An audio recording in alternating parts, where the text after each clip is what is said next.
As you can see, there are 3 door locks. All of these are blinking as of now because they are unlocked. When I remove this,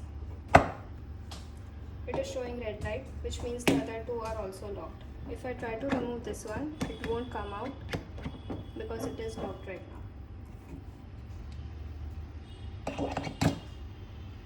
Now if I try to remove any one of these, then it is dead and the other 2 are also locked.